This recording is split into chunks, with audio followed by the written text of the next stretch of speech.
Daycare drop-off crying. What's normal, what helps, and when to worry.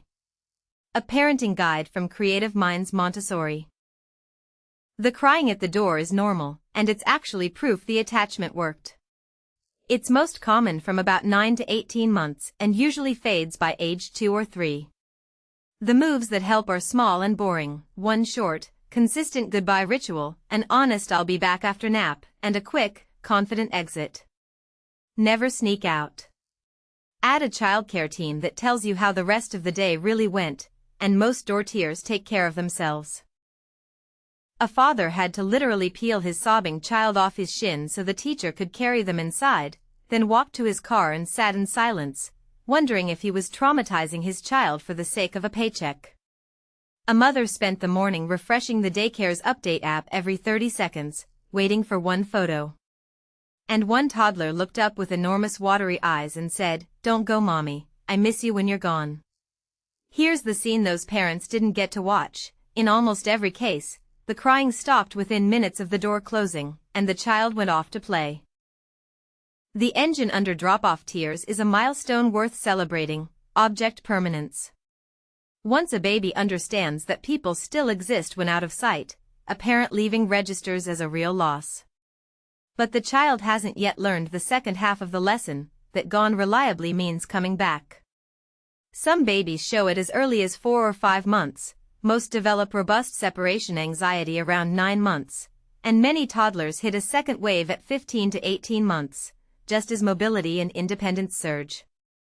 The anxiety is the flip side of a mind that just got more capable. A few things turn the volume up: hunger, tiredness, illness, any off day, and every transition. A new caregiver, a new room, the return after a vacation or a sick week all reset the clock. And one more driver hides in plain sight: you. Research repeatedly links parental separation anxiety to child separation anxiety. A tense, lingering, visibly worried goodbye teaches a child that there is, in fact, something here to fear. Which is why so much of what helps is really about the adult's half of the goodbye. Separation distress is one of the oldest observations in child psychology. John Bowlby built attachment theory itself on it. What's genuinely new is the tether. The Daycare live camera, marketed as anxiety relief, frequently delivers the opposite: a silent, context-free feed where your child sits alone for 90 seconds and your imagination writes the whole tragic backstory. And the smartphone gives the urge to call or just go pick them up an instant outlet. Where tech genuinely helps is mediated reassurance: a teacher's quick note that she settled in 5 minutes, then painted for an hour. The line is simple. An update from a caring adult helps, unsupervised surveillance watching hurts. 3 common moves, honestly. The first, the sneak out, slipping away while they're distracted. The upside is that it avoids the public meltdown and the guilt spike, and it feels kinder in the moment. The catch is that it backfires harder than anything else on this list. The child turns around to find you vanished, and learns that you can disappear at any moment without warning. The result is more vigilance and more clinging, not less, and trust erodes with each repeat. Every reputable source lands in the same place: always say goodbye, never sneak out. The second, the long goodbye, lingering, hovering, coming back for one more hug. It feels loving, and honestly the extra hug is for you too. But it prolongs and intensifies the distress, and returning mid-cry restarts the entire cycle. A protracted goodbye broadcasts that this separation is genuinely dangerous. Why else would the grown-up be unable to leave? The third, bribes and oversoothing, or the guilt flip into brusqueness.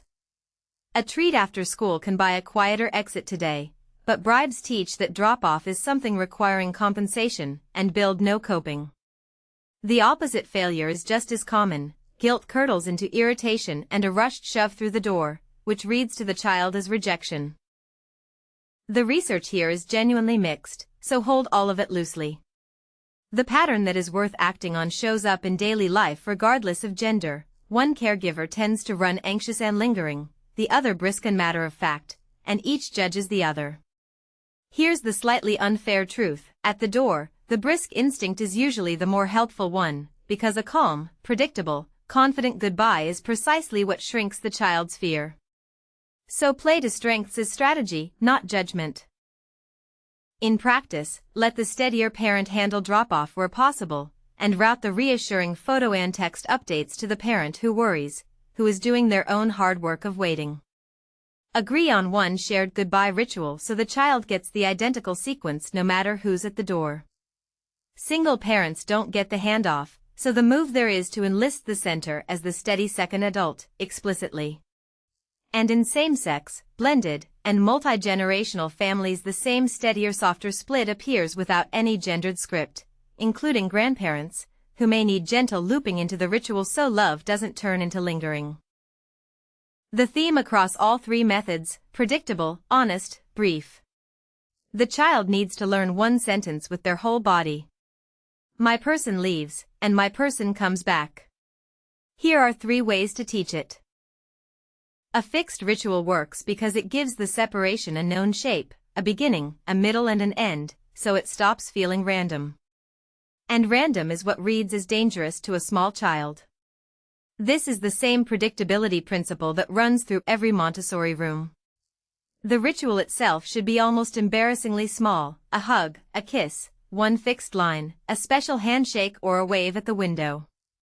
20 seconds, identical every single time. Pair it with an honest return promise told in child time, not clock time.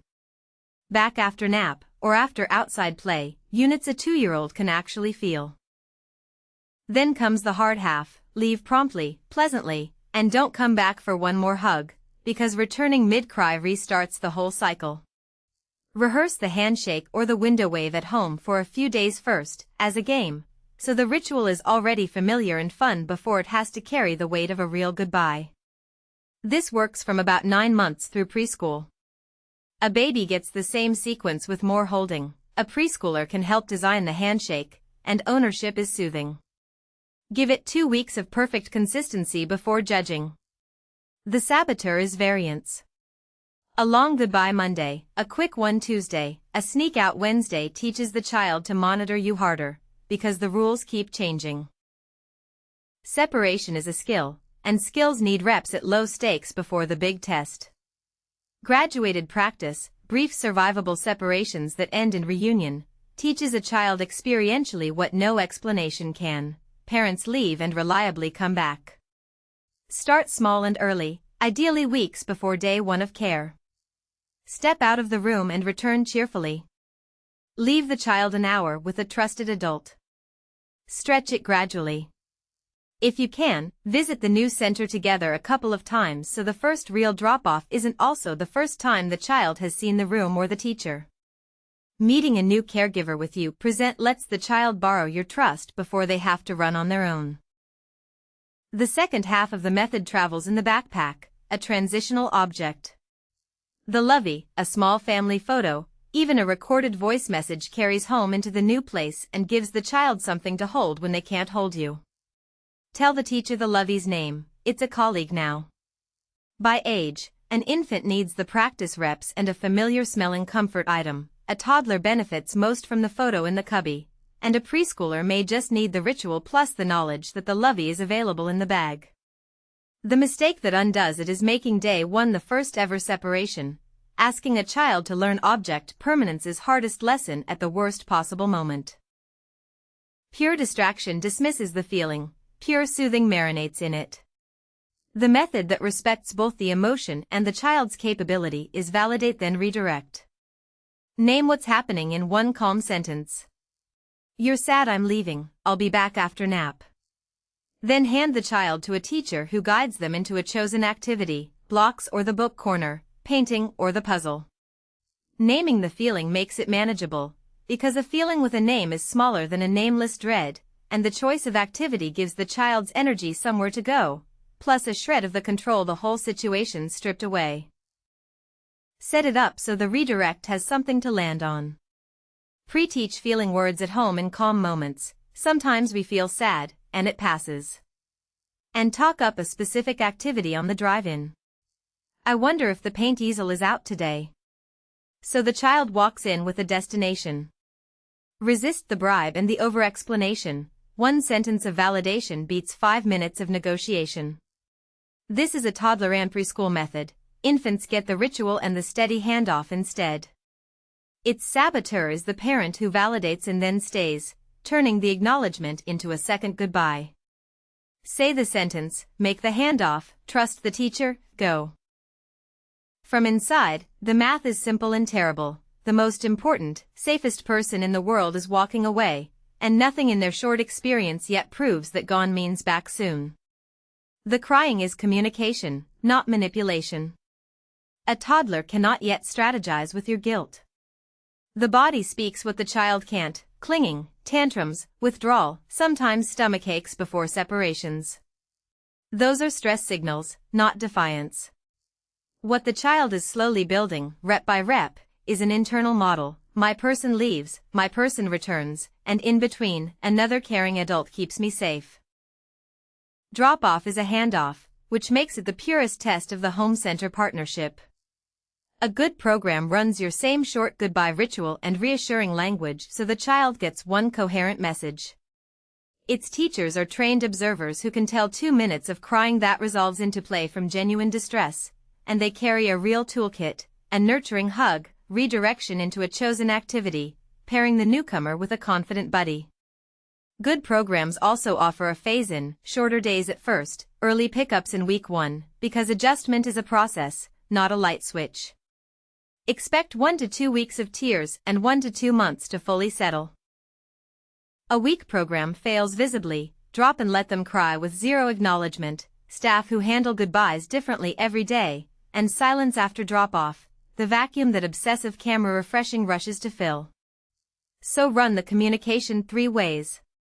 You tell the center the child's triggers, hunger and nap windows, a recent illness, a new sibling, the exact goodbye ritual, and the lovey's name.